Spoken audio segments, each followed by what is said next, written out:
Ray. As long as I'm crooked. Am I crooked? You're sideways. Awesome. Now, see, this is all I got to do. That's it, man. That? I would be actually disappointed if you weren't sideways at this point. Yeah. Oh, you're dressed up. Look at that.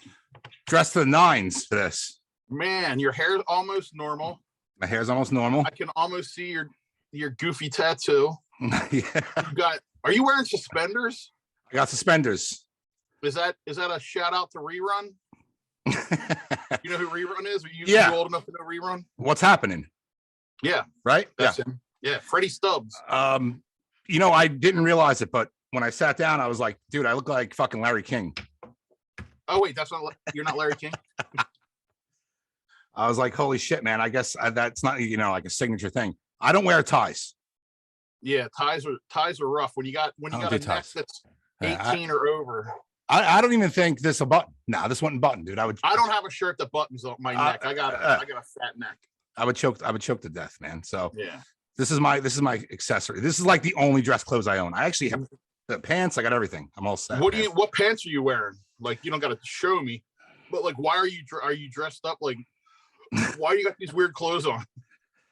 I told you, I said, this is going to be, like a sophisticated, interview. We never done this before. We've done Large Ray volume 1 through 7 storytelling, but this is volume 8. We've never actually done an interview. Right. So I'm the first person. I've never done an interview. I'm looking at this like, legit. Like, this is a legit thing. You're all decked out. I'm fully decked out, man. Look, I got my best Carhartt on with some stains on it. Yeah. No, you look good. Ready. You look good. You always look good. Thanks. You really do. You always look good. You can not shave for 3 weeks and still look good. I know. My beard was actually getting real out of hand, and I cut it all off. Right. And then what made you cut it off? The length of it just gets really long, and it just I just look bad. You know what I mean? Like, when you're as fat as me, when you have the big long beard, you just look like people don't take you serious, or just like he's either homeless or his wife kicked him out. Like, it just, when you're a big fat guy and you grow a beard, they look at you, meaning society, as if like that guy doesn't care anymore. He's given up, which is as far from the truth. But that's the impression I get, and I mean that for real. Like, you can just tell when you go to like my son's events. Like, it's just kind of like, when like the young couple comes in, like they're all hip, slick, and cool. Like, hey, how you doing? Hey, Biff in China, how you doing? What's up? Yeah. And then like, oh, there's Elliot's dad. Like, the fat guy that brings his own chair. Okay, never mind. So, well, listen, there is this thing called grooming. Like, you could grow out the beard and you can trim it up nice and like I put some nice oils in it. Under here, but that takes like 4 minutes sometimes. Takes a lot of effort. Kind of time. Yeah. Oh shit. Well, so I have my cards here. I got my questions.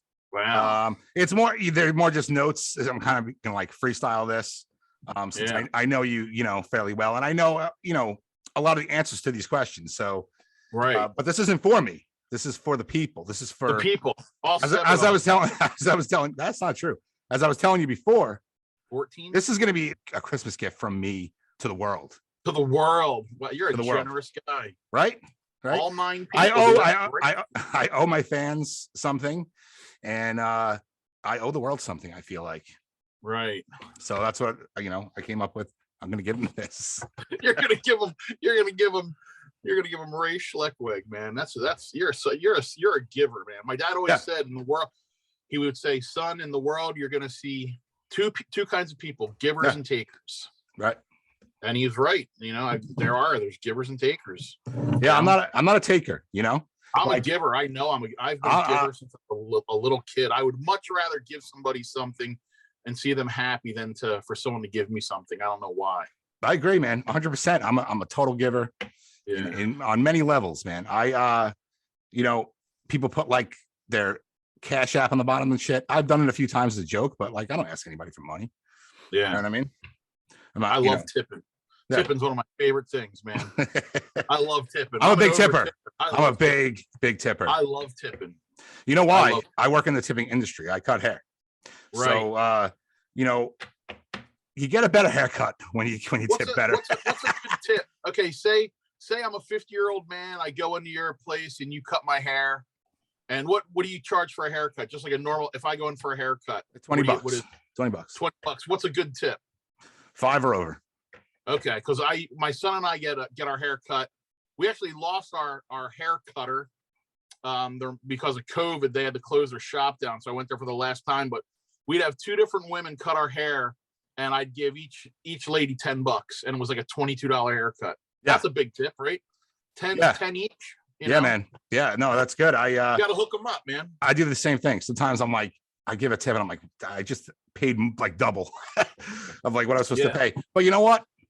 As long as they appreciate it, you know what I mean?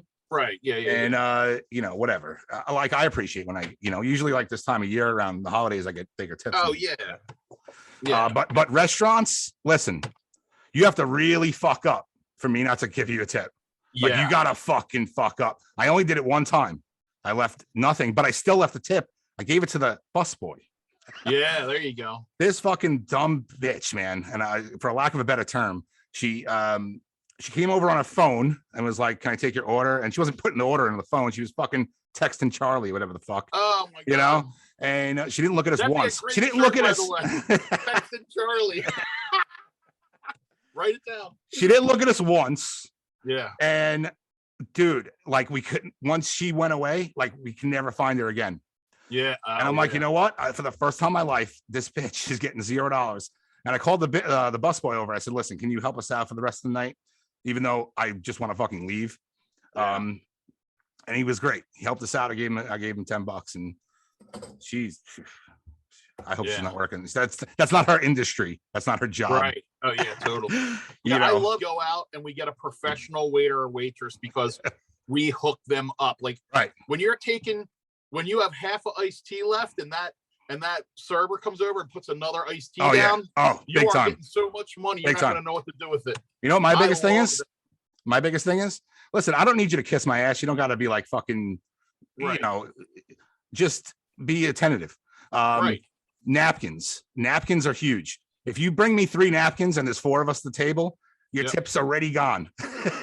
Because number one, either you can't count or you're a fucking idiot, or both. So bring me a stack of napkins. Now, you know, I don't want to waste paper, but like at the same time, I don't want to be there with the fucking, you know, grease all over my hands and then there's no napkins in sight. Yeah. Bring napkins. Any waiters and waitresses out there listening. Wait, can we say waitresses anymore? Is that a thing? Or are they all waiters? Server. I'm trying to be politically correct. Server. Do that. Give me a fucking break. I know. Hey, look, dude, man, you guys, your generation, look at that. I got my fancy chalice. What is that? What are you drinking? Just Crown Royal. It's Lipton brisk iced tea. Crown Royal. I got no, I'm serious. It's Lipton brisk iced tea. I have what we call here. Write this one down. In Philadelphia, this is known as Schuylkill Punch. Schuylkill Punch? Schuylkill Punch. Tap water is Schuylkill Punch. Why is it called that? Because that's the big river going through Philly, and that's where they get most of their water, from the Schuylkill River. Probably not anymore, but when my dad was a kid, it would be, when I was a little kid, we would go to a restaurant called The Rustler, and we would all get, my dad didn't have enough cash to get us all a soda, so he'd get water, and the waiter would go, oh, three Schuylkill Punches. Okay. And that was water. Wow. So Schuylkill Punch. Where you grew up in Pennsylvania, right? I did. I'm still growing up. Still growing up. Now, where did you grow up in Pennsylvania? King of Prussia, Pennsylvania. Where are you now? King of Prussia, Pennsylvania. And guess what? Interview question number 1. 14 seconds before I die, you'll say, where are you from? And I'm going to go, and where am I? I'll go, King of Prussia. And then I'll close my eyes. You love King of Prussia, and you're a fucking King of Prussia historian. I'm the King of Prussia, self-proclaimed King of Prussia historian. Yep. And I love King of Prussia. I love the history of it. Yep. It played a big part in the United States getting their freedom from who was that? England? Yeah. And we get another history lesson. Part about all my history. I like barely know it. Did you ever watch Drunk History, the greatest show in the world? I have. I love that show. Yeah, and they did a whole Valley Forge thing. I live on Valley Forge Road, so I love Valley Forge. And they did a drunk history of Valley Forge. I about peed my pants watching it because it was so accurate and so funny. Oh, I loved it. you have a fidget spinner? There you go. I have like 30 of those things, man. Well, my son has a whole bunch. We're de-kitting our room. This is like the downstairs, which was his playroom, and it has all his shit in here. But then we put a TV up in his room, and he's living like it's kind of like being in jail. Like if he has to go to jail, he'll be fine because he eats all his food in his room. He's got a little TV in his room. He does everything in his room. We never see him. Like on the weekend, I might see him twice. Right. He comes out to pee, and that's it. Right. How old is he? 11. 11. So he's getting there. He's getting to that age where he's too cool for school. Not really that, no. But I mean, like he doesn't realize it, but like I would love to have his life. He's a spoiled kid. My wife and I are pushovers. We give him everything he wants. He never gets in trouble because we're just like, okay, stop it. Like we don't punish him for stuff. I try and reason with him. And he's a good kid. Yeah. He does great in school. He's got a lot of friends. He's respectful. He's a good kid, but he gets everything he wants. Like, right. So he's a lucky kid. Yeah. Well, he's an only kid, right? Yeah, only child. So that's the way to do it, man. Yeah. Being an only child is the shit, dude. Yeah, I would have loved to have been an only child. I mean, I wasn't, but essentially I kind of was because Joe was 10 years older than me. Right. Yeah. So when Joe was fucking 15 doing his thing, I was a little kid and I was like, he wasn't around, you know what I mean? And I was. Yeah. What was I going to say? I lost the train of thought. Oh, King of Prussia. King of Prussia. That's right. Yeah. Did you ever leave? Like, I mean, not like a vacation, but did you ever go live somewhere else for a little while?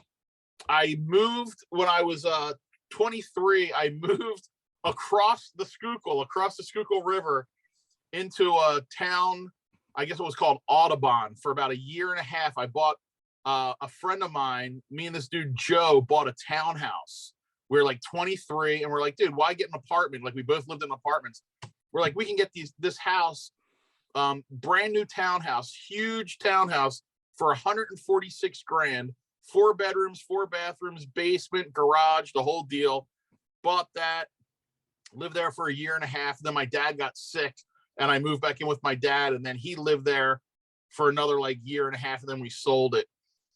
So I did move out, and I moved, it was only 3 miles away. It wasn't far at all. Right. And then I moved back to King of Prussia. All right. So never out of Pennsylvania. Never out of Pennsylvania. No, I would. And I'm assuming you never want to. No. The only way that I would move now, well, my wife's job, she can work from home, so she'll she can live anywhere and work. And then like if my son wound up moving to like California and had like a wife and kids, and we were like, my wife and I were like retired and we were like doing nothing, I'd want to be closer to him since we only have one child. I could see moving later in life to wherever he is, but he don't want me around probably. He's going to stay in King of Prussia too. He's no fool. He's smart like me. He loves King of Prussia. I'll tell you, man, you make it sound appealing. Like I want to just move to King of Prussia. Well, dude, it's like you're an hour and 20 minutes from New York City. You're an hour and 10 minutes from the Jersey Shore. You're an hour to like Lancaster and York and all that kind of stuff. Right. Maryland and DC, it's 2 hours away. You can get to Florida, get to Florida in 15 hours. So it's not like you're like locked in somewhere. You can get somewhere pretty quick. I love the 4 seasons. I love, spring, summer, winter. Winter kind of blows now that I'm old. I hate winter, but I'll still take it. I ain't going nowhere. Man, we're getting an intimate side of Large Ray today. Yeah. This is great. I agree. I actually do like Pennsylvania. I don't like driving through it though. And it's not a favorite road trip state of mine. I feel like it takes fucking ages to get through it. Yeah, it's a turnpike. Well, I mean, Pennsylvania is huge. If you ever do the drive from here to Pittsburgh, you might die. It's just like it's like 2 lanes. Yeah. It's always raining or snowing, even if it's like August. It's raining or snowing. And very windy. Very windy. Very windy. And there's only like one Roy Rogers every like 80 miles. Yeah. Yeah, and dude, I just did the Colorado road trip over the summer, and it was nuts, man. I'm not going to get into the whole thing now, but I think I told you not to go on that, if you remember. It was all right. I mean, it was an experience. Yeah. You know what? I'm good for now. I'm good for road trips for like probably forever, honestly. Yeah. But I'm glad I did it. You know what I'm saying? Yeah. But you're like Pennsylvania the person. Right. I am. You really are. Say home. Home. No. Home. No. What's that? When I hear someone say it in Pennsylvania, they say home. Yeah, they say home. I don't have that. Like you said it though. You said it before. Yeah, like I'll say home. I'll say my wife makes fun of me about like words that I say. I'm trying to think. A lot of people, like I say horrible, and people laugh at that. Like horrible is the wrong way to say it. I say water. You don't like the stuff you drink out of. My son says water, but I say water. Like you're drinking a glass of water. Water. And people all laugh. Yeah, water is weird. Well, horrible didn't sound incorrect. People say horrible. I say horrible. No, it's not. Well, it's not horrible. It's horrible. Yeah, it's horrible. But I've had people come up to me and go, "Man, you got the worst Philly accent I've ever heard." There's a couple people around here. There's a young lady on TikTok, I guess, or not TikTok, Instagram, and she goes by the name of Aunt Terry. And the reason she's so good is the first time I saw her doing an Instagram post, I didn't know she was kidding. I thought it was just because I have like 10 friends that talk like her. Right. And she started talking. She's like, "Oh yeah, it's snowing. We're going to the Targets. Me and Jim are going out and blah, blah, blah. No, you didn't." And And then I realized, like, I flicked through another one and I realized, oh wait, this lady's an actor. She's kidding. And then I was in love with her. I was like, this lady is hilarious because she totally had me fooled. You know, it's funny. I never realized Pennsylvania had an accent until I started watching like CKY videos and things like that. Right. Oh, yeah. I was like, "Whoa, these guys!" And listen, I'm from Long Island. I have the fucking weirdest accent on the planet. But I think it's funny that within a couple hour radius, there's just all these fucking different accents, just depending on where you grew up. Yeah. And when I first heard like Bam and stuff, I was like, "What? Why is he talking like that?"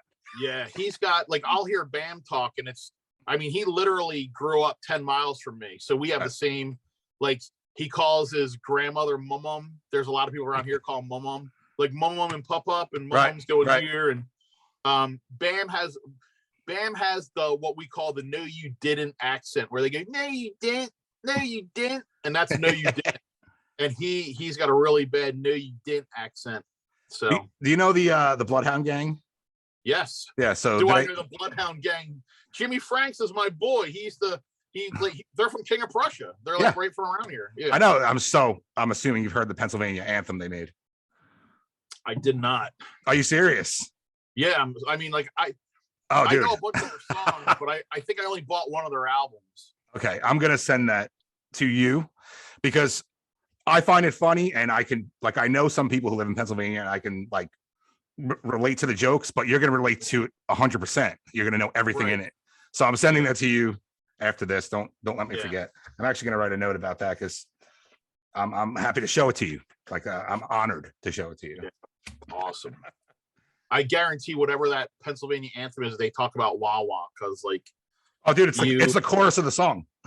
Okay, yeah, like Wawa, like I can't even imagine. Like Wawa is like one of my earliest memories is my dad and I walking to Wawa when I was like 3. Yeah. He'd walk up there to get a pack of cigarettes, and then I get like a little piece of candy or something. But Wawa's been around forever. Now it's a great store. You know, it's awesome. Wawa is, I mean, I've been there before, but we don't have any of those here. We have just fucking 7-Elevens everywhere. Yeah.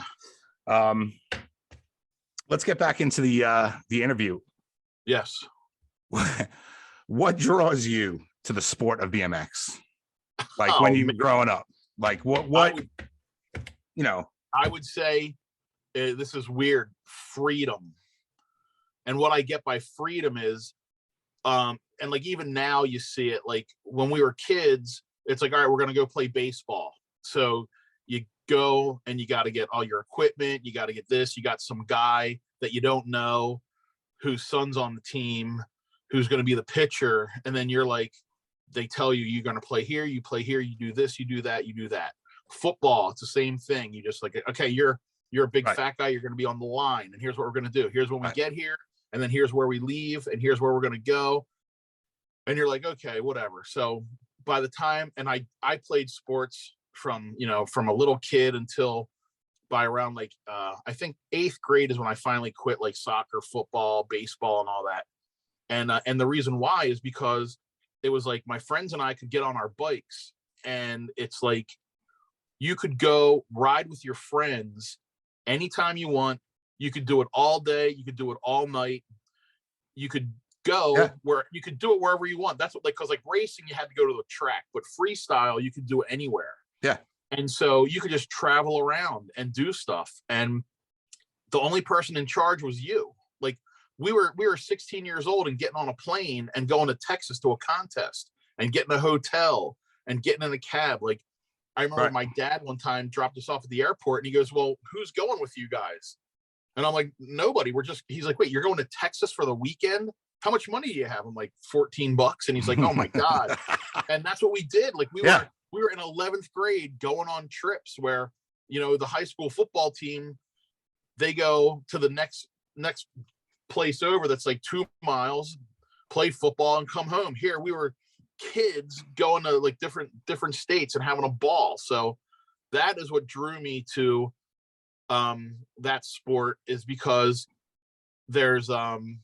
There's nobody in charge. There's nobody in charge 95% of the time. Right. And then when you would go to a place that was somebody in charge, when you go to the AFA, it was awesome. It was like the greatest thing in the world. So I would say freedom is what brought me to, I just realized something: freedom and freestyle. There you go. There you go. Yeah. And I totally agree with that, man. There's a sort of, to compare it to music, it's like the punk rock of sports, Totally, it's like, first of all, it's a community. It is. I know that there's always an asshole, but for the most part, everyone gets along, Yeah. And yeah, you can just pick up and fucking go and do your thing. Now you weren't like a conventional rider. Right. Right. So not even close. Did you ever want to be like a top rider, or did you want to be, because without insulting you, you're kind of the like court jester of BMX, right? Yeah. I realized early on that I had zero skills in the BMX world. Like for me to learn a trick, it would take literally 300 tries to do a tail whip. Like I'd jam my foot in. It took me 300 tries, maybe 500 tries to do a tail whip. But my friend Gary Pollock, the first time he tried a tail whip, he pulled it off. Right. And I just had no balance. I had no ability. I couldn't do any of it. And so yeah, if I would have much rather been like a kick-ass rider and people know me for that. But when all my friends were into it and I was into it, doing tricks is probably 30% of the freestyle life. You know what I mean? Right. The rest of it is like traveling, going to hotels, making fun of everybody, and just having a good time. So I was able to, as I got a little older, like when I was like 18 or 19, I entered a contest and I rode flatland all summer and I did really good. And it was the first, like I used to go to contests and I would get in the magazines all the time just because I was goofing around and doing stuff. Right. And then the one contest I practiced all summer and I got 12th place out of like 70. I got no coverage in the magazines at all. I thought, here it is, man. I got 12th place. Like that's first place for me. Right. Getting 12th place out of 72 riders in the 19 and over expert. That's first place. A win. Yeah, total win. And in the magazines, they didn't even say I was there. So that's when I realized, like, I'm a certain type of person, and I'll just stick with that, But that's cool to realize that, though, because sometimes it's like, I know people who play music, and some of them are just naturally talented, and some of them try their whole life, and they never get it. It's because, and I hate to say this, but you don't have it. You know what I mean? Like, there's that it factor that you're kind of born with. You can practice all day and try to make it seem like you know what you're doing, but in all reality, if you realize what you are at a certain time, that's the best, man, and that's why you're a legend, right? Right. Well, I'll tell you this: why. not being able to do tricks that good wasn't going to keep me out of the scene. Like I loved it. Right. Like all my friends did it, and the thing is, once you got into the scene, you made friends real quick, and there's people, like once the internet came along and you got to reconnect with all these people, it's like you have so many friends and so many great memories. And now that I'm older, now we're in our 50s and we can go to these things, and all the dudes that were superstars are just like me. You know what I mean? Right. We're just like dudes that have families and jobs and all that stuff. So it's really fun. It was a really fun thing to be involved in when I was a kid. And I hope someday my son has as much fun as I did when I was a kid, because I wouldn't change anything like of what we did when we were kids. We had so much fun, did so much shit. It was awesome. And Yeah. I loved it, So now, what was the inspiration behind the infamous smoke bomb? I know we talked about it before, but yeah, I mean, that's well known in the BMX world. Yeah. So what was the inspiration behind that on that particular day? The inspiration behind that was it was an outdoor contest. I didn't have a lot of tricks, and I just wanted to do something that people like. So here we are today talking about it. I was like, what could I do? Like I could throw my bike off the ramp, like I could pedal to the ramp, ghost it, and do that. Yep. And I tried that actually during the smoke bomb run. And I was like, what would be good? And we had a friend that was all into like pyrotechnic stuff. He's always building bombs and always had smoke bombs. And he goes, here, put this one on your bike. He goes, and this will last for like 40 minutes. And we just put a smoke bomb on and I rode around, and people were just, people liked it. It was just funny. It's your legacy, man. Even, what's that? It's your legacy. It is because there's like, 30 years later, people are like, oh man, like occasionally I'll get somebody that's like, oh, I was at the Velodrome and I was watching you light that thing and go around, and it was pretty awesome. So yeah, the smoke bomb run is famous. Yeah. So now, you know what? I can't believe I haven't had a cigarette yet. Let me. Oh yeah, fire that thing up, dude. Fire it up. Let me get a little sip of my Lipton here. Yeah, look at that, man. You look so sophisticated, man. So this is sophisticated. I'm gonna put some like fancy music in the background, some like violins. Totally. Yeah. Who are the Plywood Hoods? Oh, the Plywood Hoods. They're really good friends of mine. They the Plywood Hoods were from York, Pennsylvania, and they were a group of kids, just like my friends. We were a group of kids, but they started a trick team. Earlier in the 80s, the early 80s, they were a breakdance group called the Cardboard Lords. And then they rode BMX and they breakdanced. How do you say that? They breakdance or they broke dance? Definitely not broke dance. They broke dance. I'm break 52. dance, I can say whatever I want. They broke dance. They were breakers. They were breakers. Right. They adapted to the times, right? Yeah.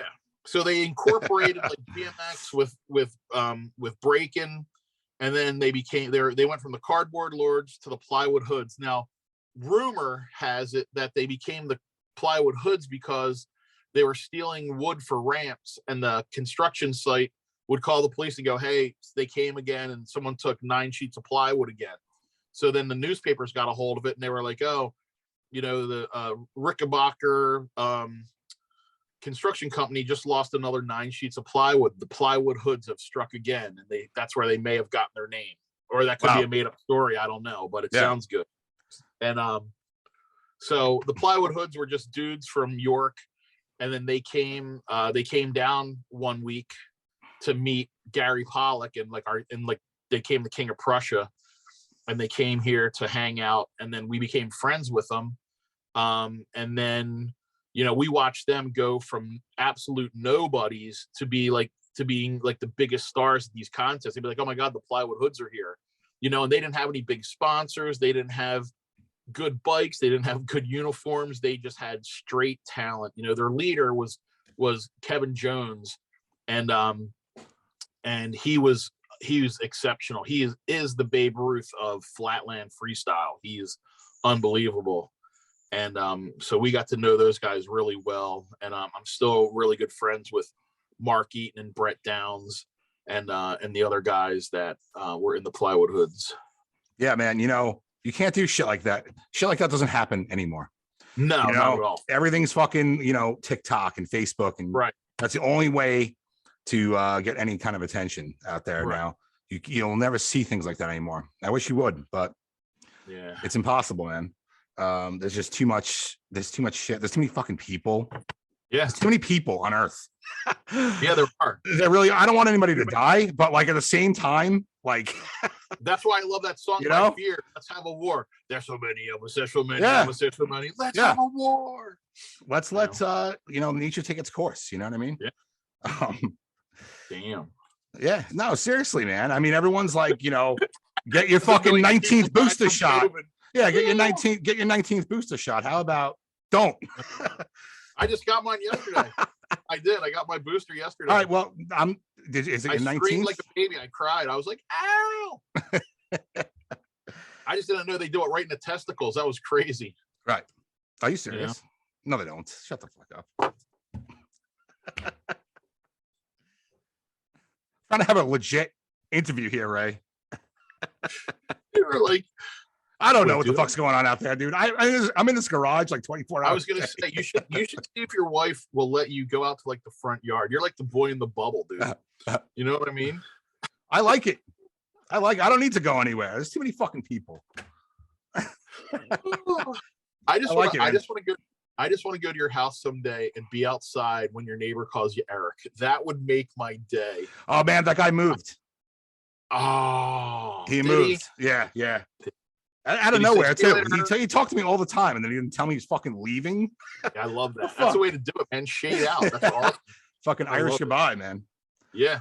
Do you prefer vert or flatland as a spectator? Oh, vert, hands down. Yeah. Yeah, vert is way more fun to watch. The reason flatland is so advanced now, you can do the hardest flatland trick in the world and it doesn't look hard because the guys are so good. You know, like I remember years and years ago, Mark Eaton goes, "Here, watch this run." And it was that Chase Gooten or Goot, whatever Chase's last name is. And he did this like crazy run. And I was like, that's like that's the craziest riding I've ever seen. And this is like in the 90s. And I'm like, he's surpassed everything. And then he goes, I don't think you realize what you're looking at. Watch it again. I watched it again. And I'm like, yeah, I go, those tricks he's doing are impossible. And then he goes, you're not seeing it, dude. And I'm like, what? And he goes, he doesn't have brakes on his bike. If you're doing that crap without brakes, I can't, my mind can't comprehend the tricks they do. They're so crazy. It's just nuts. But if you're riding vert, there's no disguising a 14-foot air. You know, the dude's going nuts. You know what I mean? So Right. Vert is way more exciting, but flatland has tons more respect. I mean, like I respect the vert riders, but I'm just saying, I mean, vert's impossible, but flatland's impossible too, but you're not going to die doing flatland. Right. You know, if Jamie Vespa goes up and does a no-handed, 900 and lands it, he misses it, he's done. So right. Yeah, who the fuck is Mark Eaton? Mark Eaton he's this dude. He's like well into his 50s. He thinks he's 19. He's been trying to be a DJ for like 30 years. Oh, dude. He just hasn't found his something in life. I can't think of the word. He's still waiting for his big break. And like I keep reminding him that, he's going to be close to 60 in a couple years and he's not having it. Mark Eaton wants to just ride flatland, DJ, date a 19-year-old and, and just keep it real. That's who Mark Eaton is. Yeah. I was thinking of somebody else, not Mark Eaton. I'm sorry. I was thinking of somebody else. No, Mark's just my friend. Mark Eaton's from the Plywood Hoods. I was thinking of somebody else. I was thinking it sounded familiar. DJ _Eaton. Do you know who that is? Yeah, that's the guy. DJ _Eaton. Okay. My boy. I don't know where I'm going with this. He rocks that. I always gotta, throw in a little Mark in there somewhere. Yeah. He's the bomb, that dude. every fucking Thursday night, man. Yeah, man. My phone's blowing up. My phone's blowing up. Mark Yeah. Eaton is at it again. It says DJ _ Eaton's at it again. Match it up, dude. Joan Jett with Jay-Z, man. I can't knock his hustle. Rock and roll. 99 problems, but a bitch ain't one. I love rock and roll. Wouldn't bust a grape in a fruit fight. He's the king of the mashup. So I was gonna tell him mashups went out in around 2008, but I don't know. I'll send him a note on his pager. He'll be fine. I can't knock his hustle, man. I can't. Yeah, he loves to hustle. Yeah. I'll tell you this, Mark Eaton ain't lazy, dude. He ain't lazy at all. That's for sure. That's for sure. He's out doing shit. Yep. And you know, he's running out of gas while he's doing it, man. Yeah, he is. I gotta bring that shirt back. I gotta bring back the I got it. gas shirt. I might wear it. You got some collector's editions, man. Yeah, I do. I got all those shirts. I changed companies so many times that I fucking lose shirts. I even have a baby cake. I even have a rest in peace baby cake shirt. Yeah, you do. You do, man. The Liberty tee is the biggest one. That one's still still for sale. Yeah, my wife bought some of those for Christmas for some family members. Yeah. She did. She purchased like 2 or 3 of them. Yeah. How's the quality on them? They're great. They're really good. Good. I love the red. I love there's like red in it on the newer ones. I think there's red. I redid the design. Yeah. Yeah. Spectacular. Those are available at hellffuckinyeah.com. I had to think of my own website. Do you think the movie Red holds any significance in the BMX world? No, not really. Like it's such not a even bad movie. Good. It's such a bad movie. I like the beginning of it. The beginning credits are great, but the actual like movie itself, it's just. I always hoped it would get better as time went on, and it actually gets worse. Like it's unwatchable. It is. I did watch some of the director's cut where they're watching it, and then a bunch of the guys that are in the movie are talking about it, and that's pretty interesting. But in a whole, like Rad, it's just not. Well, listen, I know I'll the watch answer Rudy again before I watch Rad. I like movies, you know. Yeah. I mean, I know the answer to the question. I know you do not like the movie. But is there anything at all? Like, do you think it brought it to like kind of a household name at all? Oh, yeah. I think a lot of people like, I know there's a story of Bart Connor, the gymnast that played like the bad guy in that. Yeah. He was like an Olympic gold medalist and whatever. And he was at a function with Shaquille O'Neal. And Shaquille O'Neal's just like standing there, and he looks over at him and he goes, "Hey, ain't you the dude from Rad?" So right there, that's great. Right. You know what I mean? Like if Shaquille O'Neal watched Rad, that's pretty awesome. Right. You know, and I mean, a lot of people love the movie Rad, which I think is great. Me personally, I like watching it to see like, oh, look, you can see Eddie's face, or you can tell that's Martin, like that kind of stuff. Right. If I do watch it, I look for that kind of stuff. But to watch it from beginning till end is pretty impossible. You know, you'd have to be really bored or in jail, and it's the only movie playing or something. But, oh shit! What's some of your favorite movies? Like, what's your go-to movies? Well, I guess I'll just tell you what my wife says, and I know she's your wedding night. Yeah, she's very observant, and I think like, you know, a couple years we were dating before we got married, and then like one day she just goes, like we'd be watching a movie, and I have really bad. What's it when you have short attention span? ADD, is that it? Like yeah, where you just that's what I have. So, like a DVR is the worst thing they ever invented for a dude like me, because I just hit that 5-minute button, and I've never watched a full movie now. But my wife, after like 2 years of dating or whatever, she's like, you know what? She goes, you only like a movie if it has a come from behind victory or a special needs adult. I'm like, what? I'm like, what are you talking about? And she goes, that's all you want to watch. And I'm like, I don't know what you're talking about. She goes, what are your like top favorite movies? I'm like, I don't know. Like, I like Rain Man and Radio, and I like Forrest Gump and Michael and Rudy. And she goes, there you go. You know, you're an underdog fan. You're a fan of the underdog. Dude, there's like, I can't get enough of the stories. Like there was a story where this guy was like a minor league hockey player for like 30 years or something. And then he was the Zamboni driver. and then all of a sudden, there was a guy on a team, like a pro team, like we'll just say it was the Flyers, and the Flyers were like, hey, Joe Schmo's not going to be playing tonight, so we don't have a backup goalie tonight. Can you do it? And the guy was like, yeah. And then so the Zamboni drivers, the goal is now the backup goalie. And then like a half hour into the game, the goalie takes, a slap shot to the epiglottis, and they got to put the Zamboni driver in.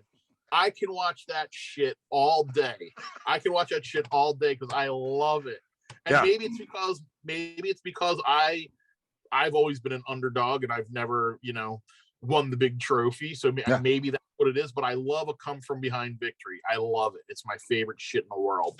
Yeah. Come from behind. Yeah. So there's some of my favorite, like, I think they're kind of like, they're the kind of movies I like, but I mean, like an actual like movie where like, I don't know what kind of movie I don't have like a number one movie, Okay. Fair. When I was a kid, I have Fast Times at Ridgemont High script. Shut up. Oh yeah. Dude, you can open a fucking museum. Yeah, and you can open a museum. It's signed by everyone. Yeah, I can see that. That's amazing, man. Yeah. You can open a fucking museum with the shit you have, man. Yeah. You really could. You should. I loved Fast Times at Ridgemont High, but why are you ignoring my museum thing? You could open a museum. I really can't. Dude, I don't have that much. Dude, I seen your garage. Matt Hoffman's watch when he did a 900. I got the script from Fast Times at Ridgemont. You got all that fucking art. You got all that art, man. Artwork, yeah. That could be its own room. Yeah, I can't wait for someone to buy that art. Me and you and everyone else is going to be rich when I sell that. You know what I mean? So, man, I hope so. I mean, it's displayed on this podcast, so if anyone wants to see it, I don't know what episode it was, but I could find out. You could go to abandon _ art on Instagram, and it's on there. Yes, that's right, and it looks professional. It is. Well, Mark or DJ _ Eaton took the pictures of it. Yeah, he professionally took the photos. No offense, but I was like, "There's no way fucking Ray did this." Yeah, I didn't do it. Whenever I get a picture from you, it's like a picture of a video. Yeah. So now, your claim to fame, MTV's Made. Yes. Right. This was the big one. This was the 15 minutes, right? Yeah. It was. It was way more than 15 minutes of fame. It was crazy fame. That's just the phrase. That's just the like phrase. Right. I know. Oh, I know. No, that was a solid year and a half of fame, which is really funny. Like I have a couple like good stories of just like being recognized and being places and people being like, hey, wait a minute, aren't you that dude? So it was fun. That was some fun shit. That was some fun stuff for my friends and I. Would you do it again? Like modern day, would you do it again? Like, I don't think it would be anywhere near as good. Like it'd have to be, a YouTube show, you know what I mean? Mm-hmm. Because no one watches MTV. Like, yeah, I would do something like it. I don't think I couldn't do a BMX one. I don't think because I'm really out of the scene of BMX. Like I was still in it a little bit 20 years ago. So now I'd have to do something more relevant to my age, like, I want to put stickers on my van. Like that would be something. I could do that. I put a sticker on a cop car yesterday. I want to be an art collector. Yeah. My son and I put a sticker on a cop car yesterday because we were getting our booster. I was getting my booster and they had an ambulance and a cop there. And I happen to know the cop because of course I don't leave King of Prussia. So I know all the police. And so my friend Joe was there working as the standing officer. And then when we were leaving, I put a sticker on his car. I didn't stick it and put it on, but I gave him a sticker of me and my friend. You didn't stick it. Would you put it like in the windshield? Stick it because I didn't want to go to jail. I was gonna say, dude, that's like a felony, man. Yeah, that's like fucking. That's like ringing the Liberty Bell, man. Yeah, it is. It's like ringing the Liberty Bell. I did it more so my son would get a kick out of it because I was like, hey, I'm gonna put this sticker on the cop car, and he's like, and I was like, here we go, and we put it on and left, and he thought that was the funniest thing in the world, Yeah, Dad's fucking crazy. I'm teaching the right way. Hold on, let me get a sip of my little. So fancy. I stole this glass. Of course you did. It's Can you go like this with it and make it sing? I don't think so. You need vinegar for that, don't you? Cigarette. We still like. I have like plates, forks, special knives. I even have like White House? like a fucking bowl, like a what? Where'd you acquire this stuff? Restaurants. Why do you steal stuff? Okay, so what I do is I like to collect things. Like I have like all different kinds of glasses and stuff like that. So I'll go to the restaurant and I'll be like, oh man, I really like this glass. And I'll ask the waiter if they can ask the boss if I can buy it, like add it onto the bill. I'll pay, whatever, $10, whatever. And they always wind up giving it to you. Well, no, they always sell it. Or sometimes, I don't think I've ever gotten it for free unless I stole it. Yeah, you got to steal it. But there are times where they say, no, we don't do that. And that's when I fucking put it in my leftover container and walk out the fucking door with it. I offered you money for it, asshole. Now you're fucking, I have no glass and no monmoney. Yeah, I'm leaving with it either way. I hope I never have a restaurant near there. I'll pick you up before you come in. We have like if you look in our cabinets, it's just a mishmash of different fucking plates and glasses from everywhere. Hard sale, dude. One of the craziest ones we did was it's like a cast iron pot. It was like, I don't know, there was pasta in it or something, and we got at the restaurant and I was like, this thing is fucking awesome, and slipped it right in the bag. And you're a thief. If the food sucks, I'm like, I need to get something for the money that we just spent. Yeah, because shit's expensive, man. $15, $20 an entree, and the food sucks. Oh, well, I'm taking the plate. There you go. I'm taking the fucking bowl, bro. Yeah. All right, let's get into some what's some of your favorite bands, like back in the day that you used to listen to? Well, my all-time favorite band probably would be Suicidal Tendencies. Great, man. And I told that story about how I got to meet Mike Muir and I just walked away. But when I was a little kid, like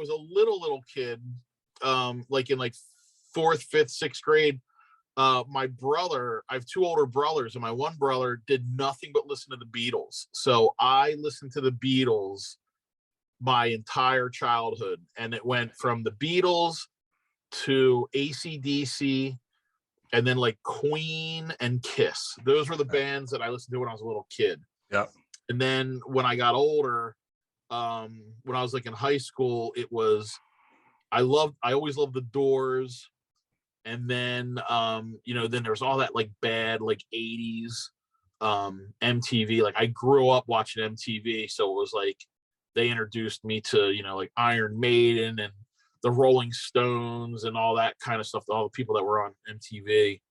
And then by the time I was like in my 20s, it was nothing but like Slayer, punk rock, and I really like Rage Against the Machine when they came out, and then their sound I loved, but then I didn't like in between each song they're talking about saving the earth, and this guy's against this guy and that guy's against this guy. This guy didn't just shut the fuck up. I don't want to hear any. I don't just play your songs. Artists like even like I was a huge Pearl Jam fan, and I love Pearl Jam. But I don't need Eddie Vedder to tell me about his inner child and how rough it was growing up and not knowing my dad. Like I could give a fuck about that shit. Just play your songs and just that's what it is, man. Listen, they have a voice, right? They have a platform to write a song about it, dude. And that's it. Exactly. Play your song, shut the fuck up, and let's move on to the next song. You know what I'm saying? Yeah. Who do you listen to now? Now I listen to Pandora, and I have the Beatles. Pandora's not the band. Suicidal Tendencies, old school rap, and AC/DC. I think maybe that's who is on my thing, and then it just randomly plays shit. When my son a few years ago, like he was listening to a ton of different music, and I started listening to like I didn't go out and buy any of the crap, but I was getting into Halsey and Imagine Dragons, because like it was good stuff, and it's stuff I would never listen to, but my son was listening to it. Right. Like I heard Halsey for the first time. I'm like, this girl's got an awesome voice. Like she's really good. She's hot. Yeah, she's so fucking hot. Really pretty. Yeah. I don't know what goddamn song she sings, but she's fucking hot. Oh, found. That's all I really need. When your heart was broke, I filled your cup until it overflowed. Oh yeah. You know the fucking words, dude. Would you go? Would you go see her in concert? Would you go out of your way to like I want to buy fucking tickets to go to the concert? No, that's the one thing. Like I saw every show there was from like 1980. Like the first concert I ever went to was Yes back in like 1985 or something. And in Philly there's a place called the Troc, and we went there like Wednesday, Thursday, and Friday. They had bands, you know, and like a normal lineup would be Soundgarden, Suicidal Tendencies, and Pantera. Then the next week it'd be, you know, Nirvana, the Chili Peppers, and Smashing Pumpkins. Like we saw every group like a billion times, and like I love the Chili Peppers. I'm a big Chili Peppers fan, and so we used to just see like every band. I loved Metallica when they were, you know, I didn't get into Metallica till their album One. Like I heard that song One on MTV, and then I went and saw Metallica, and I went and bought every one of their tapes. Like that next day, I was like, man, Metallica's the shit. Yeah. And then I lost them by the Black Album. I was like, all right, these guys are beat. Sometimes people got to hang it up, and they got to hang it up. Like they should have. Like I've been watching the Beatles documentary. They're not documentary, but there's that thing on. Right. I didn't see it, but and I love it. It's beyond. I can't even talk about it because I'll bore you to death. But that thing's awesome. And I look at it and I'm like, all right, the Beatles at this moment, they were like, look, we did enough. Like we're done. And they broke up. And that was probably the best thing they ever did. Like Metallica is still limping around playing these songs, and they're just like, it's not them anymore. They're just beat. Right. Yeah. I agree. And I don't like, listen, you go see them in concert, they still fucking kill it. You know what I mean? Yeah. You know, when they had long hair and they were drinking fucking 24/7. Yeah. It was much more fun, but they had to stop doing that. You know what I mean? Right. They've had a couple good albums over the past, you know, maybe decade or so. There was a couple really bad albums though. Well, like Death Magnetic was good. And never heard of it. Never even heard of it. Newer ones like Saint Anger and stuff like that. That was total garbage. Load and Reload. Exactly what it is. A fucking load. If I hate something, I hate it. You know what I mean? Like, like, you gotta listen, you don't love it. I'll be like, I don't have time for that shit. Right. It's got to get me real quick. A song's got to get me. A group or a song has to get me within the first 5 seconds, and if it doesn't, I'm out. Who's your favorite DJ? Marshmello. No, without a doubt. With Paris Hilton. I think Lindsay Lohan wasn't Lindsay Lohan. Wasn't Lindsay Lohan a DJ? Lindsay Lohan, my favorite DJ. Yeah. Yeah. Me too. Yeah. Me too. Yeah. She's another one. She's hot. Yeah. If I'm not at a DJ, or my favorite DJ is Ice Money. Look him up. Ice Money. Look him up. I'll look him up. Ice Money from Philadelphia. All right. Eaton would love to open up for Ice Money if he could. Wow. Yeah. Wow. Man. Eaton, you know, he's he has a lot of fun, you know. He does have fun. He puts those turntables on. He's like a different. He ain't comes to life. Comes to life. He ain't messing around. He is doing it. He's living it. He's DJ. He's DJ. You know. Yep. He puts on his best V-neck and ball cap, gets a Guinness, and whatever 7 people are listening that night, he gives them the show of their life. All right. If you could meet one person, dead or alive, who would it be and why? If I give you the what? What are you talking about? What? You said if I can give you one person. No. If you can meet one person. Oh, you didn't say that. Well, I'll have to look at it again later, but I'm pretty sure I said if you can meet. I didn't hear meet. I know. Okay. Start over. Rewind the tape. Yeah. Okay. If you can meet one person, Ray. Yeah. If you can meet one person, dead or alive, who would it be and why?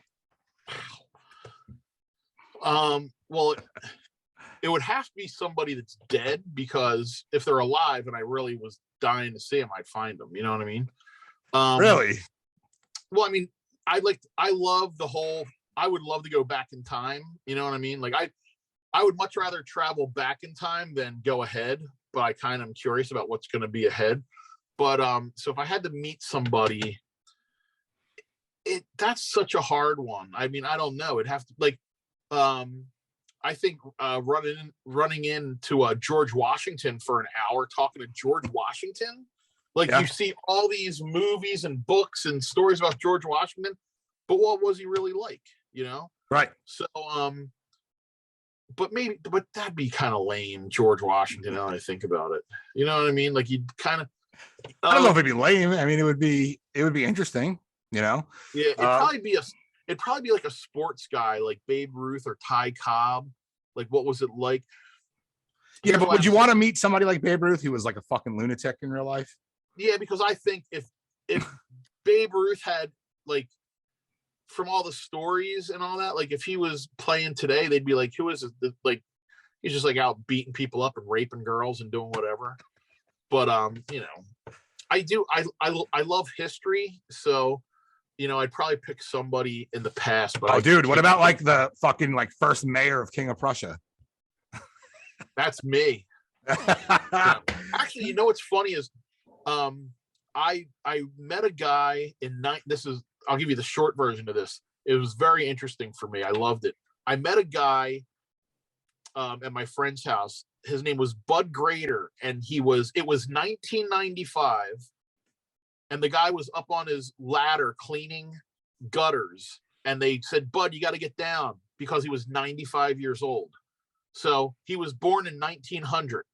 Wow. And so the guy was 95 years old, and I started talking to him. And I was like, so wait a minute. So like anything that happened, like if something happened in 1917, I know how old he was. He was 17 years old. It was easy to figure out because I'm not good at math. Right.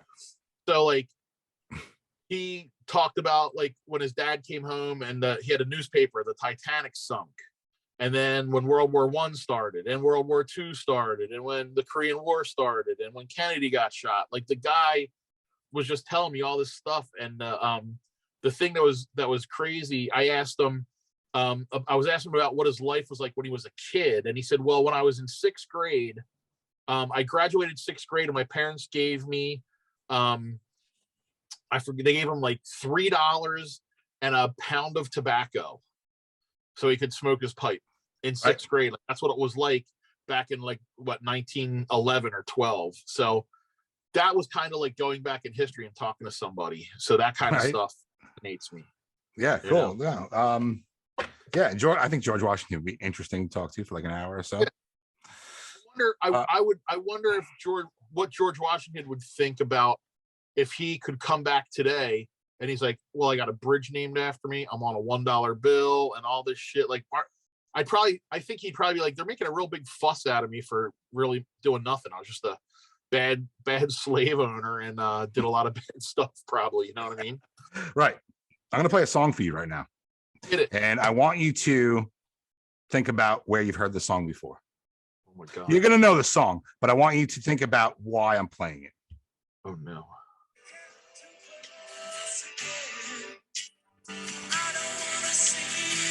Your brother. Yeah. Your brother wrote to that song, and so that's Amanda by Boston. Yes. Amanda by Boston. Your brother wrote to that song, and your father picked it because he said it was your dad's. Your dad enjoyed the song, and he said that would be a good song to ride in the contest. Now, that was probably the worst song to ride to at a contest, but your brother was so good, and he did a backwards bar ride in that contest, which nobody had done.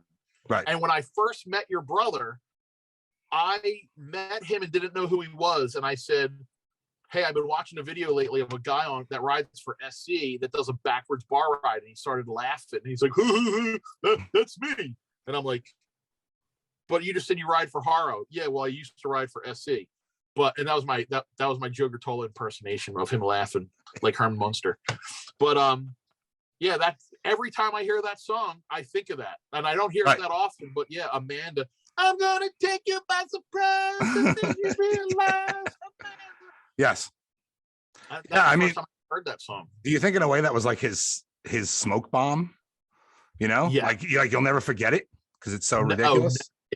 That happens with a lot of music. Like Scotty Freeman rode to a song that was slow called The Words Get in the Way. And every time I hear that, I think of Scotty Freeman riding. You know, it was around the same time. It was right. People were riding the slower songs because they were trying to do like a smooth routine. And then Dennis McCoy came and would ride to My Generation and Hit It Run or something, and changed it all. Yeah, I was you know, I was talking to Joe the other day. We were talking about that. He said, bring that up when you talk to Ray. Bring up the song, see if he remembers it. And I said, I guarantee he's going to. I was helping him, you know, we had to install like a new microwave on top of his stove. Yeah. Which is such a fucking pain in the ass. I don't know if you ever had it like hook it up with the, you know, the cabinet and all that shit. It's such a fucking, you need like 8 people to do that thing. Yeah. It's impossible. I was helping him install it. And have you ever heard of a microwave called West Palm Beach? Yeah. You don't know that story? I thought you and I thought we. No. I thought that's. I know the story, but we never talked about it here. Yeah, that's one that where did I?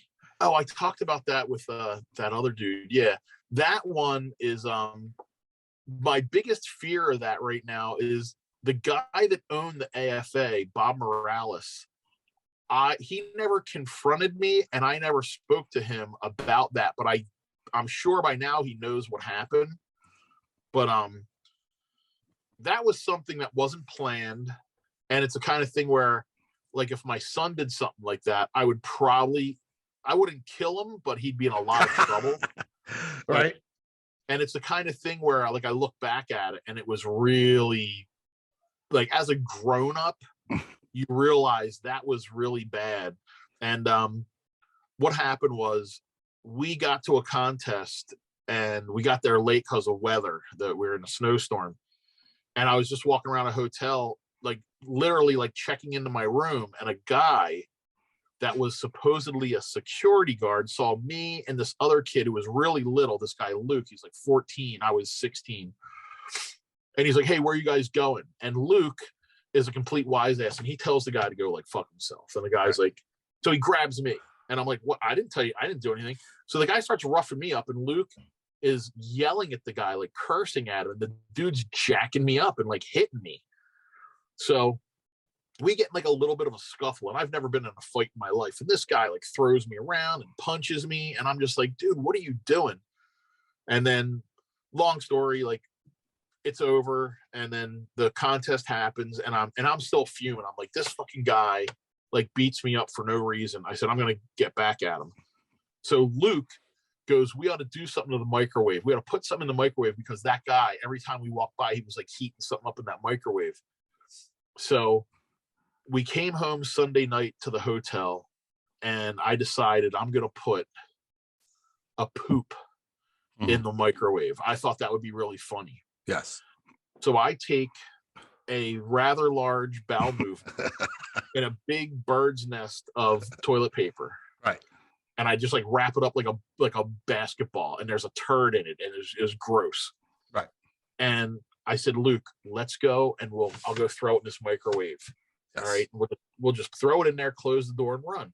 And then when this guy opens it up, there'll be toilet paper in there. He'll grab it, and there'll be poop in it.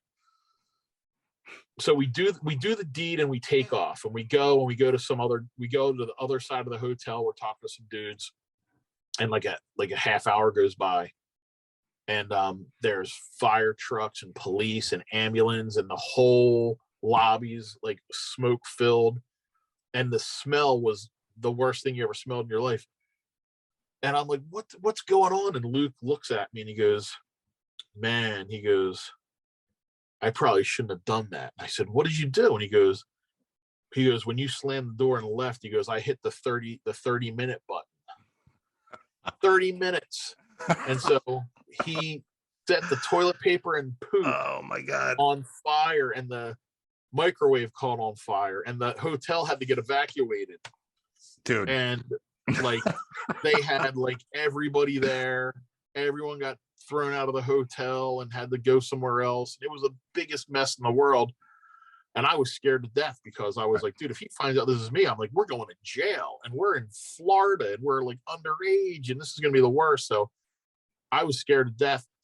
I get to the airport the next day, Monday morning, and we're leaving. And your brother was on my flight, and I sat next to your brother the whole ride home. And that's how I really got to know your brother, because we rode home. Like, I was so happy to when the wheels got off the ground. I'm like, oh, thank God, we're gonna make it home. So, dude, that's the short version of that story. I understand. Looking back on it, it's like, what the fuck was I thinking, right? But we all did stupid shit, Right. Yeah. I mean, you didn't know about that. You didn't know he hit the button, and no, I still shouldn't have put a poop in the microwave. No. But listen, it makes a great story, and in a way, it sounded like the guy was kind of a dick and kind of deserved it. Yeah. But the thing is, like, that guy didn't own the hotel or own the microwave or right. It affected a lot of people. Yeah. Yeah. Fuck that guy. Fuck that guy is right, man. But you seem like a laid back guy. You really do. I can't even really picture you getting pissed off. Do you get pissed off ever? Not really. I mean, just like, no, but if I like, I've like, my wife's only seen me like mad a couple times at stuff. And it's like, it's never usually like, I'll get mad, but I don't get like aggressive or violent. You know what I mean? Like, there's really no need for it. I mean, if you're, if I have to, I can. You ever get road rage? No, I'm the exact opposite of road rage. If somebody does something, I just let them go.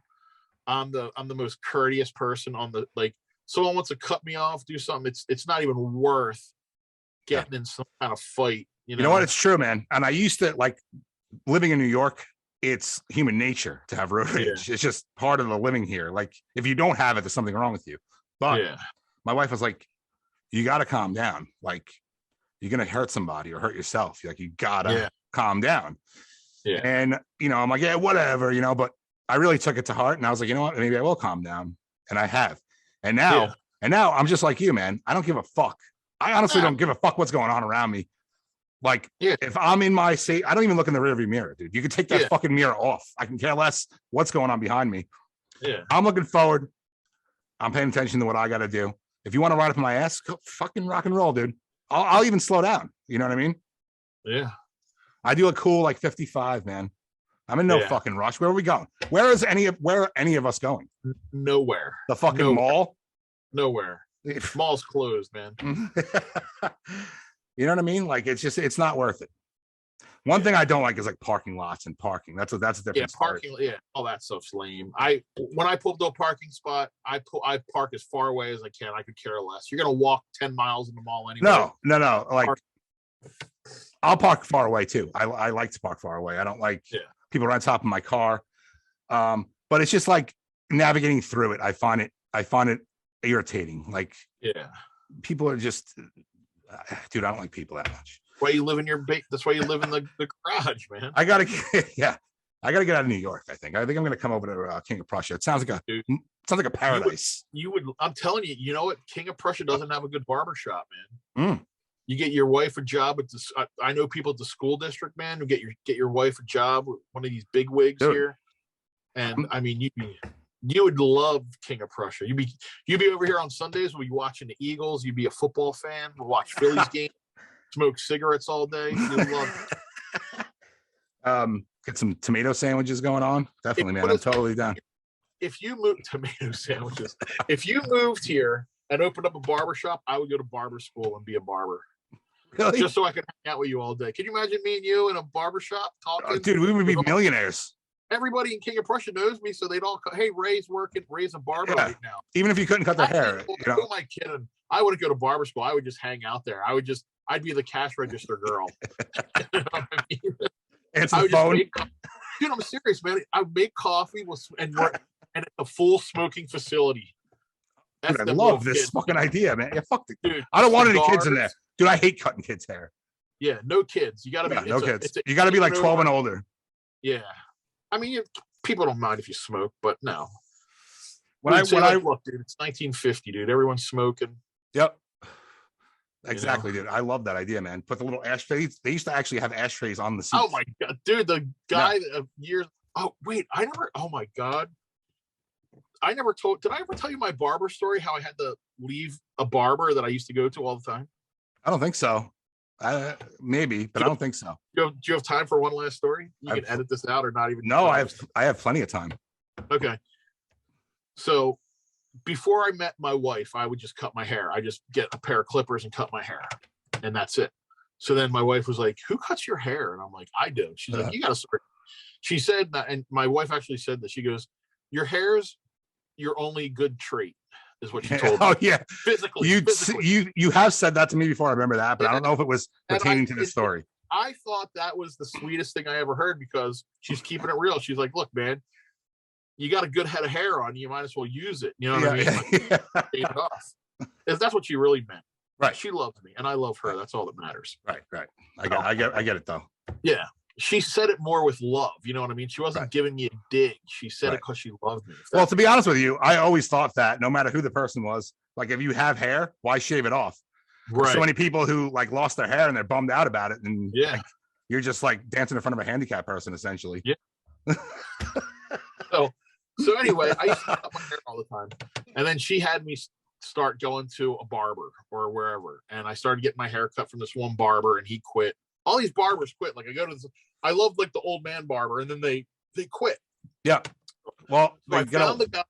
What's that? They get old. They die of smoking, but anyway.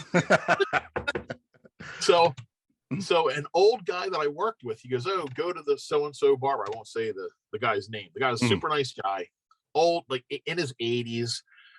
He was been a barber his whole life in his own little shop, and like the chair had the ashtrays. It was like, you know, this guy's barbershop was out of the 50s. So, and the guy gave a great haircut. He was super nice. Talked to him all the time. So he's cutting my hair, and he worked by himself. There's no one else in there. So if you get there and there's 3 guys wait, it's going to take you a couple hours to get your hair cut. So I go in one day, no one's there. I sit down, and he starts cutting my hair, and then he does something that another barber used to do a lot that I'm not a big fan of. But he'd be like, "Can you excuse me? I have to run. I have to go." The one guy either had to smoke a cigarette or go to the bathroom or something, right? Right. Anyway, he's cutting my hair and he goes, "Hey, Ray, can you excuse me? I have to go to the bathroom." I was like, "No problem." So he goes to the bathroom and he's gone for like 10 minutes. And like a customer comes in and another customer comes in. And I'm like, I should have said his name, cut out his name. I'm like, "Oh, yeah, remember." He went to the bathroom and they're like, "Okay." And he comes back out and it just smells like poop. And he's cutting my hair. Everything's good. I pay him. And I'm like getting my jacket or something. And I look and he's got poop all down his pants. What? Pooped his pants while he's cutting my hair. Wow. And he just puts it. I'll definitely cut his name out. Yeah. So I'm like, I didn't know where this was going. That's bad. So I leave. At least he didn't microwave it. No, he didn't microwave it. He didn't have one. So I go back again, get a haircut. Everything's fine. I don't even think about the poop. I'm just like, whatever. And then I go back the third time, and I'm sitting in a chair waiting, and he's cutting the guy's hair, and there's 2 other people waiting with me. And he's cutting the dude's hair, and he's like, "Oh yeah, blah blah blah, blah. Hey, excuse me, I gotta run to the bathroom." And he runs to the bathroom. He's doing like the poopy walk, you know. And I'm like, "Uh-oh, here it goes." Dude, he comes out of the bathroom like 10 minutes later, and it looked like somebody just poured a can of Hormel chili down his pants, down like his crack, like pulled his pants dude. Out. The dude shit his pants again. Dude, he had to retire. And I'm like, and I'm on deck to get the next haircut. So I'm like, I'm not letting this dude cut my hair with poopy pants again. So I did the old fake phone. Yeah, no, I'm done work. I'm just waiting to get a haircut. You mean now? Right now? All right, now I'll just come back tomorrow. Okay. Yeah. And I totally believable. I didn't even say anything though. I just walked out. Right. And the dudes that were there knew it was bullshit. And I think he knew it was bullshit, but I'm out of there. I split and I've never gone back. I don't blame you, number one. Yeah. And maybe that was your penance for the microwave. Maybe that's all you had to suffer in life for that. Yeah.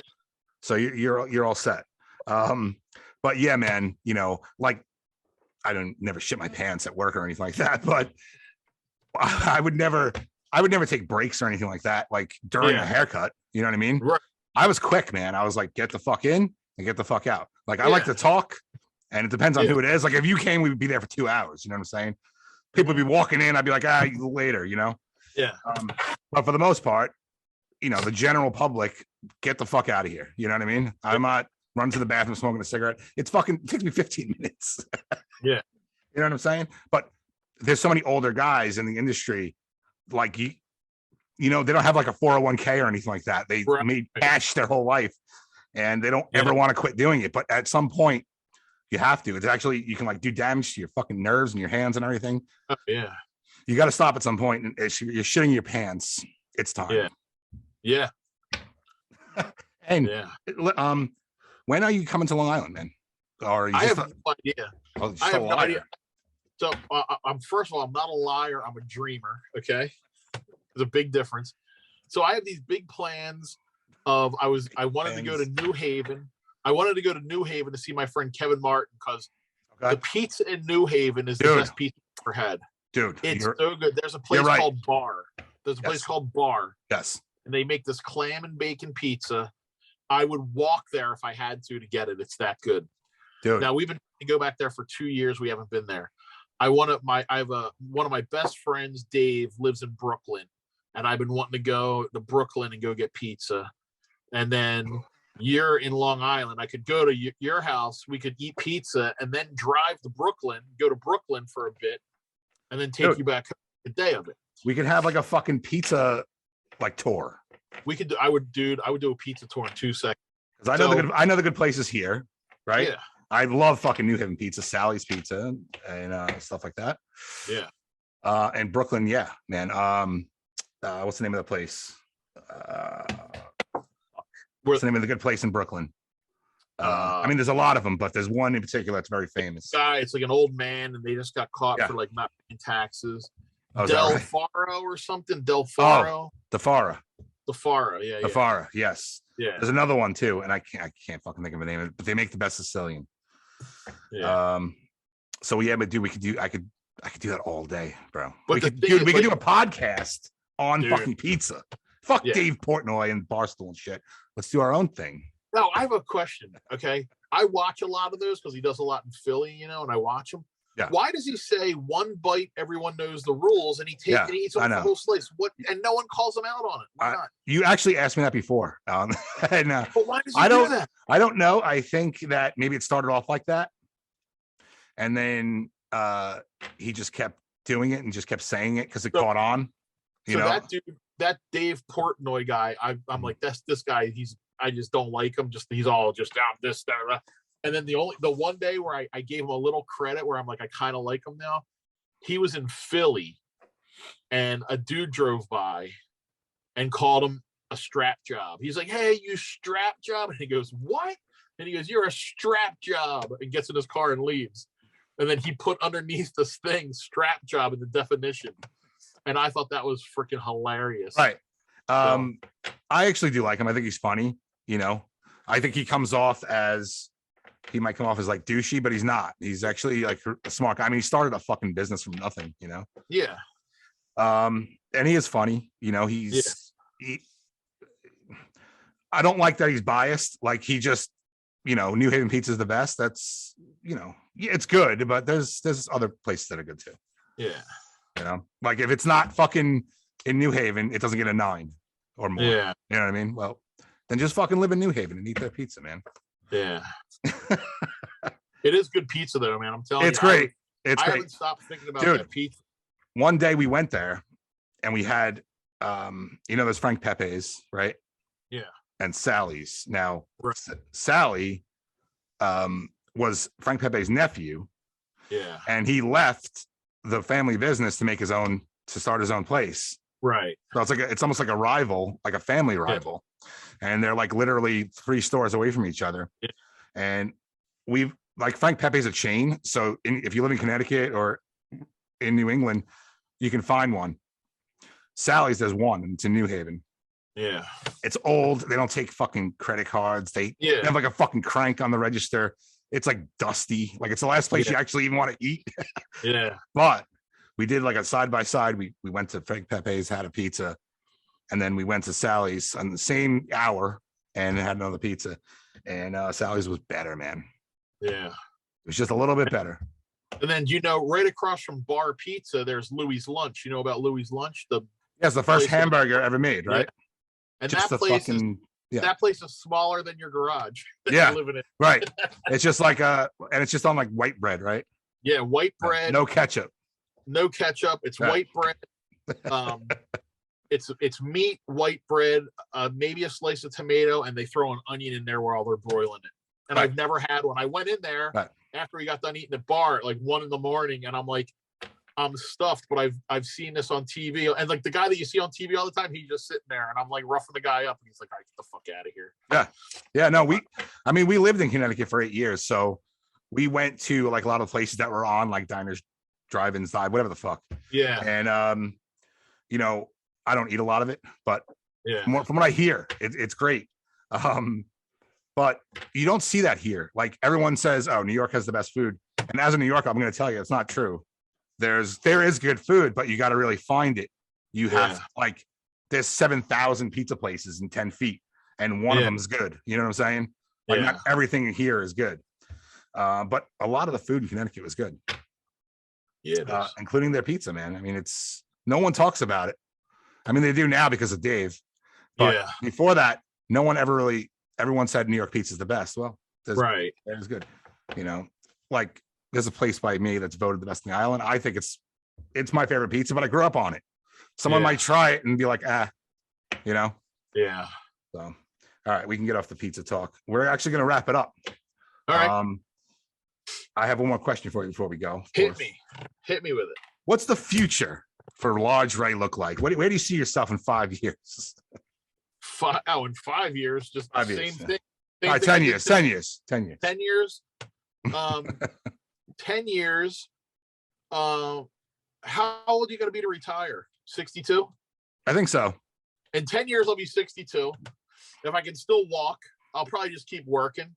I want to work as long as I can. My job's not that brutal these days. So I think in 10 years, I think I'll just be working, and then hopefully seeing what I think my whole world will revolve around what my wife and son do. My wife will be working, and my son will be, he'll be 21. So he'll be, either last year of college or out of college, or he may not even go to college. I think he'll go to college. He's a very smart kid. Right. And I'll probably just I don't have a ton of ambition. You know what I mean? Like, I've never been like, this is what I want to do. You know what I mean? Like, I've never been that, I'm not looking for that much excitement. If shit happens, it happens. Yeah. I kind of go with the flow. I just do what I think is fun. Right. And I just, if I can just hang out with my friends and, go out to dinner with my wife and son and have a good time and have a couple laughs, that's all I really need. I don't need anything. I don't need like a fancy car or fancy trips anywhere or anything too elaborate. I mean, if the toilet flushes and the water comes out of the thing hot, and our refrigerator is pretty full, and we got plenty of good coffee, I'm set. That's all I look for. I dig that, man. And I am the same way. Like, I mean, as far as ambition goes, like ever since I was like 13, I've been trying to do something, you know what I mean? Like something creative, or I think I am a creative person. And I try everything until like something sticks, Right. I've literally done pretty much everything. I've had like 14,000 different jobs, man. Like from like a dry cleaner to a maintenance person to like, I've done it all, man. Yeah. And I still don't know what the fuck I'm doing. And I really don't care. I really don't. I want something to like be successful, but I don't care about being rich or famous. I don't really care about any of that. I just had some funny moments, and you know what? This was a different side You know, Yes. we've had so many episodes of just ridiculousness that I thought it would be cool to get to know Ray on a different level. And even though like I said, I know the answers pretty much, I thought it'd be cool for the people out there to hear it. And I still Merry think Christmas, it's funny by the way. that you and I have never met each other in person, but I totally feel like I've known you like for a long time. It's right. When you actually do come to Long Island, it'll be like we never. Are we gonna do like two dogs sniffing each other's butts and be all excited, or are we just gonna be like, no, what's up? I'm gonna give you the biggest hug. Biggest hug. Are you really? Yep. And I'm gonna clean up. I'm gonna clean up your beard. I'm gonna give you a nice haircut. Oh, that's right. Oh, wait. And we're gonna get some good. Where'd you go? My Zoom went away. Hold on. There you are. Yeah. And and we're gonna get some good pizza and say hi to Joe. You know, say hi to Joe. We'll hang out with Joe. Maybe I'll come to Pennsylvania one day. It doesn't have to just be you coming here. Do that too. That'd be great. Yeah. I have some friends in Pennsylvania. I can do a little tour. Didn't you have a friend that lived in Phoenixville? Yeah. Do they still live there? Yeah. Oh, well, Phoenixville, like I ride my bike there. It's that close. It's right past Valley Forge. Oh shit. It's very close. Yeah, I can get to Phoenixville on my bicycle in 15 minutes. I can drive there in 5. It's right that way. All right. So you know what? I'll have to set something like that up. There's a really good pizza place in Phoenixville that my wife and I go to. Elliot, there's a place. You had my attention now. Yeah, brick oven. It's some kind of brick something pizza. You get the margarita with a what is it? You get the something margarita something. I forget what it is, dude. It's my wife's favorite pizza. Loves it. And she's a pizza snob. Right. And she loves it. All right. I'll check it out. But you know, you gotta come here too and I'll be there. Do a little pizza tour. It might be like sometime between now and 5 years, because now that I'm old, 5 years is nothing. You know what I mean? Right. You know, 5 years, dude. Let's make it happen. Let's make it happen this year. How about that? Yeah, probably this year. Like the way the world is, bro. 5 years is like, might not even be here. Yeah, this summer I'll have a little more time. I think, you know, summer would be perfect. Summer boiling hot. Yep. I got the pool. Pool. You have a pool? Yeah. Oh man, it's a big fucking pool too, in the ground pool. Do you really? You're living. Oh, dude, it came with the house. Oh, okay. You know what I'm saying? Like, I couldn't buy it today. Can we drain it and skate it? No.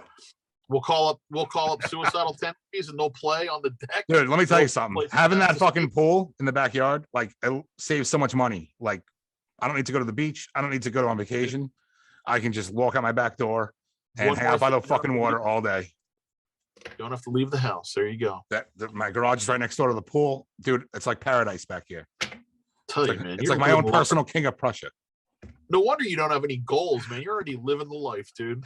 Dude, I have so many goals that it's too much. It's too much. I need one of these things to be like take off. You know what I mean? First thing you take off are those suspenders, dude. No, man. I gotta make dinner, man. My family's starving. I gotta go get dinner. So yeah, I'm gonna go. All right. Right. This was fun, man. We did it. We did it, man. This was a lot of fun. You know, I gotta throw my cards. We did it. We did it. There you go. Yeah, and I gotta clean that shit up, man. I got nothing to throw. All right. Hey, I love you, man. Pound. I love you. Boom. Boom. All right, man. Love, peace, and Dago grease. That's right. See you next time. Peace out. Peace.